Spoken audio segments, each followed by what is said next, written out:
एक खास शख्सियत के साथ मुलाकात। देखिए जयदेव पटेल के साथ नंबर 1 इंडिया न्यूज पर रोजाना रात 9 बजे। नमस्कार व्यूअर्स, मैं जयदेव पटेल और आप देख रहे हैं नंबर 1 इंडिया न्यूज। आपका एक बार फिर स्वागत है एक खास शख्सियत के साथ मुलाकात प्रोग्राम में। आज हम बात करेंगे आरएसएस के महासचिव दत्तात्रेय होसबोले की तरफ से एक बार फिर कहीं न कहीं देश के नाम को लेकर विवाद छेड़ दिया गया है।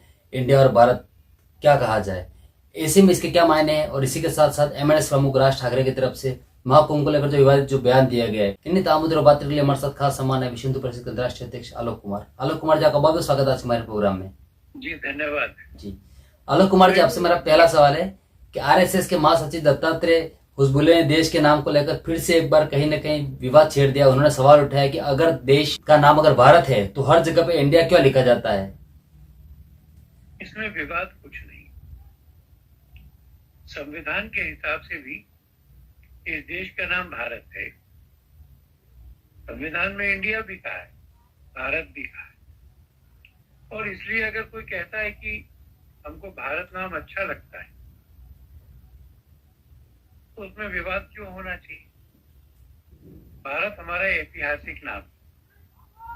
विष्णु पुराण में इसके बारे में एक पूरा श्लोक है।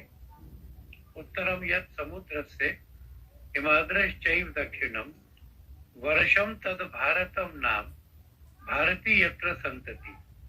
माने समुद्र के उत्तर और हिमालय के दक्षिण में जो देश है उसका नाम भारत। ऐतिहासिक नाम। शकुंतला का जो पुत्र था भरत, और जो बचपन में ही इतना वीर था कि शेर को बोलता था मुंह खोलो दांत गिनूंगा, उसके नाम पे भी। और शब्दार्थ में भा का अर्थ होता है ज्ञान, और रथ का मतलब है जो उसमें लगा हुआ है। तो ये वो देश है जहाँ ज्ञान की साधना होती है। ये वो देश है जहाँ शेर के मुंह में हाथ डालकर गिन करके शौर्य की साधना होती है। ये वो देश है जो प्रकृति ने पर्वत और सागर के बीच में प्राकृतिक सीमाओं के साथ बनाकर इसका भारत नाम दिया है। इंडिया से वो भाव नहीं आता है। इसलिए अगर सरकारेवा जी ने कहा कि भारत का नाम इस्तेमाल करो तो इसमें इसको किसी विवाद के रूप में नहीं देखा जाना चाहिए। इसको उनका परामर्श मानना चाहिए, और मुझे लगता है कि ये बहुत अच्छा परामर्श है। हम सबको अपने देश को भारत ही कहना चाहिए। जी आलोक कुमार जी, एमएनएस प्रमुख राज ठाकरे ने महाकुंभ में स्नान करने वाले लोगों को लेकर के विवादित बयान देते हुए ये कहा कि लोगों को अंधविश्वास से बाहर निकलना चाहिए। मैं उस गंगा के गंदे पानी को भी छोड़ूंगा नहीं जहां करोड़ों लोगों ने स्नान किया है। थोड़ा ये देखना पड़ेगा कि ज्यादा गंदगी कहाँ है, उनके दिमाग में है क्या। हम लोग तो गंगा को माँ के रूप में देखते, यम की बहन यमुना माँ के रूप में थी।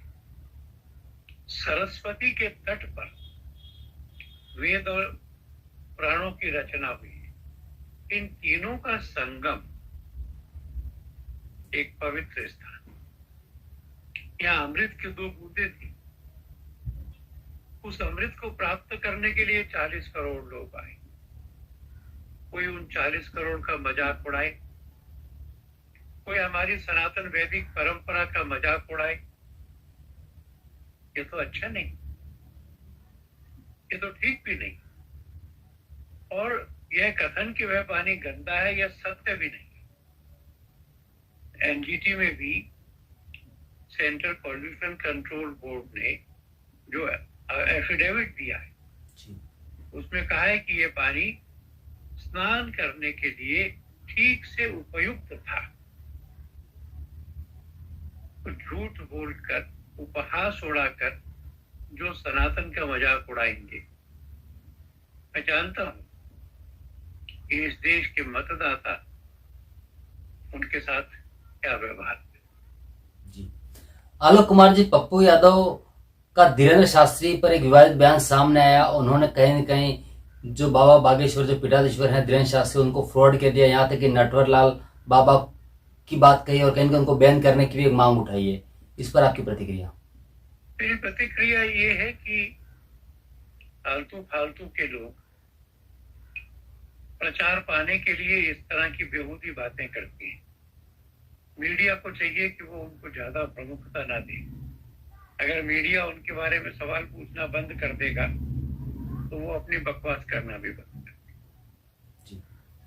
आलोक कुमार जी, आपसे मेरा एक आखिरी सवाल है कि इस समय देश में औरंगजेब के नाम को लेकर के और खास करके अब महाराष्ट्र में औरंगजेब की कब्रों को लेकर के जो सियासत और विवाद उत्पन्न हुआ है, इसको आप कैसे देखते हैं? एक राष्ट्रीय मानदंड के रूप में शिवाजी और एक बेरहम, धर्मांध, क्रूर शासक औरंगजेब, उसने पिता के साथ क्या व्यवहार, पीने का पानी भी नहीं, भाई के साथ क्या व्यवहार किया, हत्या का।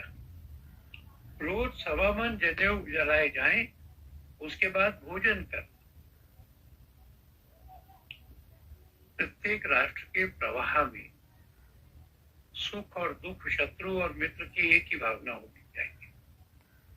औरंगजेब आक्रमणकारी था, निर्दयी था, क्रूर था, धर्मांध था, उसकी कोई प्रशंसा करेगा तो भारत के लोग उसको अच्छा नहीं मानेंगे। इस बार भी अच्छा नहीं माना। आलोक कुमार जी, आपने हमारे लिए समय निकाला, उसके लिए आपका बहुत बहुत धन्यवाद। नमस्कार।